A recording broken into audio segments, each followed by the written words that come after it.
నమస్తే రమ్మగారు. నమస్తే జయ. రమ్మగారు, సాధారణంగా వంట చేసేటప్పుడు వంటింట్లో ఆడవాళ్ళు చేసే చిన్న చిన్న మిస్టేక్స్ ఉంటాయండి. వాటిని సరి చేసుకుంటే చాలా మంచిది కదా. ఎలాంటివి చేస్తుంటామండి, తెలిసి తెలియక, కావాలని కాదు, అన్ఎక్స్పెక్టెడ్గా బై మిస్టేక్ జరిగిపోతూ ఉంటాయి కొన్ని కొన్ని. అవి వేటిని మనం సరి చేసుకోవాలి? అలవాట్లలో పొరపాట్లు ఎస్. చిన్న చిన్నవి, కొన్ని ఆరోగ్యానికి చేటు, అవును. కొన్ని ఆరోగ్యానికి చేటుగా ఉంటాయి, కొన్ని ఏమో చూడ్డానికి బాగుండవు, కొన్ని శాస్త్రం ఒప్పుకొని పనులు. కరెక్ట్ అండి. ఎవరైనా చేసేదే. ఇప్పుడు స్నానం చేయకుండా వంట చేయకూడదు అనే సిద్ధాంతం ఒకటి ఉంది జయ. స్నానం చేసి వంట చేసుకోవాలి. స్నానం చేయకపోతే మనం రాత్రి నిద్ర తాలూకు స్ట్రెస్ ఇవి పడుకునే చోట నుంచి వచ్చి వంటలోకి దిగిపోకూడదు. పొద్దున స్నానం చేసేసి వంట చేస్తే ఫ్రెష్గా ఉంటుంది. అవును. అయితే వంట అయ్యేసరికల్లా చెమట పోస్తుంది కదా అంటే మళ్ళీ స్నానం చేస్తే సరిపోతుంది. మళ్ళీ ఒకసారి మొహం కడుక్కుని బట్టలు మార్చుకుంటే సరిపోతుంది. వంట అనేది అంత బృహత్తర కార్యక్రమం కదా. మనం ఏం పొయ్యి దగ్గర కూర్చుంటున్నామా? ఇప్పుడు స్టవ్, ఇండక్షను, అంతే, మైక్రోవేవ్, లేకపోతే రైస్ కుక్కరు, ఇవే కదా మనం వాడుతున్నాం. ఇంట్లో వంటిళ్ళల్లో ఖచ్చితంగా ఎగ్జాస్ట్ ఫ్యాన్ ఉండేలాగా పెట్టుకోండి. చిన్న చిన్న ఇళ్లల్లో కూడా చిట్టి వంటిళ్ళైనా ఒక ఎగ్జాస్ట్ ఫ్యాన్ ఉంచుకోండి.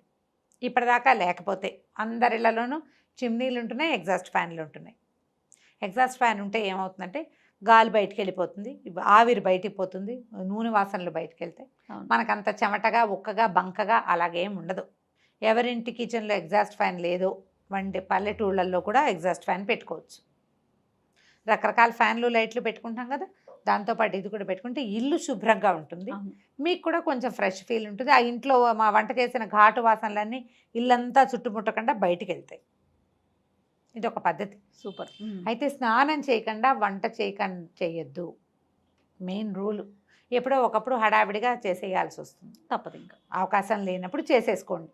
అవకాశం ఉన్నప్పుడైనా 12 దాకా ఉండి 12కి స్నానం కాకుండా పొద్దున్నే ఓ చెంపు పోసుకోండి. తర్వాత కావాలంటే హెన్నా పెట్టుకోండి, మీ ఇష్టం, మళ్ళీ చేయొచ్చు. హెన్నా పెట్టుకోవాలి, ఆ వాటి కోసమే కదా ఆగుతాం కదా జయ. బట్టలు ఉతుక్కోవాలి, హెన్నా పెట్టుకోవాలి, ఇంకేదో చెయ్యాలి, ఇల్లు ఉడ్చి తడిబట్టి పెట్టుకోవాలి. ఒక చెంబు నీళ్ళు పోసుకొని స్నానం ఫ్రెష్గా తర్వాత పనులు మొదలు పెట్టుకోండి. అయితే ఇల్లు వాకిలి ఊడ్చాక స్నానం చేస్తే బాగుంటుంది. ఇల్లు ఉడ్చుకోవటం అది పొద్దున్న చేసేస్తాం కదా, పొద్దున్నే చేసేస్తారు. పని వాళ్ళు ఉంటే ఆ వీలు వేరేవి. సాధారణంగా చేయకూడని మిస్టేకు స్నానం చేయకుండా వంట చేయటం. మీ అవకాశాన్ని బట్టి చేయండి అమ్మా. ఇది శాస్త్రం చెప్పిందే అయినప్పటికీ మనం ఇప్పుడు పరుగు జీవితాలు వేరు మనవి. అవును. మనకున్న స్ట్రెస్, మనకున్న టైము, దాన్ని మేనేజ్ చేసుకునేటట్టుగా వీలుగా ఎలాగోలాగా కుదుర్చుకోండి. కనీసం పర్వదినాల్లోనూ పండగల్లో అయినా స్నానం చేసి వంట చేసుకోండి. ఓకే. కనీసం పర్వదినాల్లో ఇదొకటి. తర్వాత జుట్టు విరబోసుకుని వంట చేయొద్దు. నాలాగా ఇంత చిన్న పిల్లకున్న వాళ్ళు కూడా ఒక క్లిప్ పెట్టుకోండి. ఈ వంట చేసేటప్పుడు హెయిర్ మన స్టవ్ మీద కానీ వంటలో కానీ నేల మీద కానీ పడితే చీదరగా ఉంటుంది చూసే. తర్వాత జుట్టు ఎంతసేపు ఇట్లా ఇట్లా అనుకుంటూ వంట చేయొద్దు. అసలు తల మీదకి చెయ్యి వెళ్ళకూడదు. అది దరిద్రహేతు అని నేను చెప్పనమ్మా, శుభ్రం కాదని చెప్తా ఖచ్చితంగా. వెంట్రుకలు రాలుతాయి, పెద్దవే రాలకల్లా. ఇప్పుడే స్టార్ట్ అవుతున్న చిన్న వెంట్రుక కూడా రాలుతుంది, చేసే పదార్థంలో పడుతుంది. అవును. ఈ మిస్టేక్ చేయొద్దు. జుట్టు విరబోసుకొని ఉండద్దు. దేవుడి పూజని జుట్టు విరబోసుకొని చేయకూడదు. వంట అదే శ్రద్ధగా చేయాలి. వంట చేసేటప్పుడు దుమదుమలాడుతూ తిడుతూ విసుక్కుంటూ చేయబోకండి. మీరెంత ప్రశాంతమైన ఆలోచనలతోటి వంట చేస్తారో, ఎంత తాపీగా, ఎంత టైం మేనేజ్మెంట్తో వంట చేస్తారో వంట అంత చక్కగా కుదురుతుంది. తినే వాళ్ళకి కూడా బాగుంటుంది, వాళ్ళ ఆరోగ్యానికి కూడా మంచిది. మన భర్త మన పిల్లలే తింటారు ఎక్కువగా. ఎప్పుడైనా గెస్ట్లు వస్తారు, ఎవరికైనా ఎక్స్ట్రా వండాల్సి వచ్చినప్పుడు విసుక్కోబోకండి. ఇవి చేయకూడదు, ఇవి చేయకూడదని చెప్తారు పెద్దలు చెప్పే మాటలు. అదేలేండి. విసుగ్గా వంట చేస్తే దాని ఎఫెక్ట్ దాని మీదకి వెళ్తుంది, వంట మీదకి. రుచి కుదిరినా కూడా మన మనసు అందులో లేదు. అవును కదా. రుచి కుదరచ్చు, ఒక్కొక్కసారి కుదురుతుంది. మనకు వంట బాగా చేయి తిరిగిన వంట అయితే ఆ నిద్రలో వేసిన తాలింపులు ఉప్పు కారాలన్నీ సరిగ్గానే ఉంటాయి. ఫోకస్డ్గా చేయండి వంట. వంటిల్లు శుభ్రంగా ఉంచుకోండి. తరచుగా ఉన్న వస్తువులు పప్పు, చింతపండు, మిరపకాయలు రవ్వలు పిండ్లు ఉంటే వాటిలలో ఏమైనా పురుగు పట్టిందేమో అబ్జర్వ్ చేసుకోండి. వంటింట్లోకి కొంచెం ఎండ గాలి వెలుతురు తగిలేలాగా ఉంచండి. ముందు దేవుడి గది ఎంత శ్రద్ధగా తుడుచుకుంటామో అట్లా శ్రద్ధగా వంటలు తుడవండి. రోజుకు 2 సార్లు తడిబట్ట పెట్టడం మంచిది. వంటింట్లో కాస్త నీళ్ళు చల్లి తుడుచుకున్నా సరే అంతే. స్టవ్ తొడవకుండా గట్టు తొడవకుండా రోజువారీ వంట చెయ్యొద్దు. పొద్దునే కుదరలేదు 9 గంటలకైనా సరే, 9ంటికి కుదరలేదు మధ్యాహ్నం అయినా సరే, మధ్యాహ్నం కుదరలేదు రాత్రి అయినా సరే ఖచ్చితంగా కిచెన్ గట్లు అవి తుడుచుకోండి. ఆ గట్టు తుడిచేటువంటి క్లాతుల్ని రెగ్యులర్గా మార్చేసేయండి. దాంట్లో చాలా జర్మ్స్ ఉంటాయి. సింక్ క్లీన్గా ఉంచుకోండి. డస్ట్బిన్ ఎప్పుడు సింక్ కింద ఉంచొద్దు. కిచెన్లో ఉంచుకోవద్దు, బయట ఉంచుకోండి, బాల్కనీలో ఉంచుకోండి. ఓ కవర్ పెట్టుకుని చెత్త అంతా అందులో వేయటం, ఇది పట్టుకెళ్ళి అందులో పడేసుకోవటం, అట్లా ప్లాన్ చేయండి. కానీ మురిగ్గా శుభ్రంగా లేని డస్ట్బిన్స్ని వాటిని చీపురుని వంటింట్లో ఉంచకండి. చీపురు కూడా వంటింట్లో పెట్టద్దు, వంటింటికి బయట ఉండాలి అది. ఇవన్నీ మనకు ఆరోగ్యానికి ఆటే మంచిది కాదు. ఇంట్లో ఏమైనా బొద్దింకలు అవి ఉన్నాయా అబ్జర్వ్ చేసుకోండి. బొద్దింకలు ఉంటే వంటలో పడే అవకాశం ఉంది. మూతలు పెట్టకుండా ఏవి ఉంచద్దు. ఆయిల్ క్యాన్కి మూత, పాల మీద మూత, పెరుగుకి మూత, అన్నం పప్పు కూర చారు అన్నిటికీ మూతలు, లేదా 2 గిన్నెలు ఒకదాని మీద ఒకటి పెట్టి పై గిన్నె మీద మూత. ప్యాకెట్లు అవి ఓపెన్ చేసి వదిలిపెట్టద్దు. ఇప్పుడు మనకి క్లిప్స్ వచ్చినాయి, అవును, ఈ క్లిప్ పెట్టేస్తే సరిపోతుంది. లేదా ఈ కవర్ని ఇట్లా ఫ్లాప్ చేసి మన వెనక్కి తిప్పేసేస్తే కనుక ఇంకా చక్కగా క్లోజ్డ్గా ఉంటుంది. దానివల్ల పిండి అవి పాడైపోకుండా ఉంటాయి. డబ్బాలు ఉంటే చక్కగా డబ్బాల్లో పోసి పెట్టుకోండి. ఎప్పటికప్పుడు కిచెన్ని మిగిలిన ఇల్లు కంటే కూడా వంటింటి శుభ్రతకి ఎక్కువ ప్రాధాన్యత ఇవ్వండి. మీరు వంట ఇల్లు ఎంత శుభ్రంగా ఉంచుకుంటే అంత మీ జీవితం ఆరోగ్యవంతంగా ఉంటుంది. తర్వాత కిచెన్ సింకుల్లో రిపేర్లు ఉంటే, నీళ్లు కింద కారిపోతుంటే ఇమీడియట్గా ప్లంబర్ని పిలిచి ఆ పని చేయించేసుకోండి. జ్ఞాపకం పెట్టుకోండి, మనం వేస్ట్ చేసే బొట్టు నీళ్లు మన డబ్బు అట్లా వృధా అవుతుంది.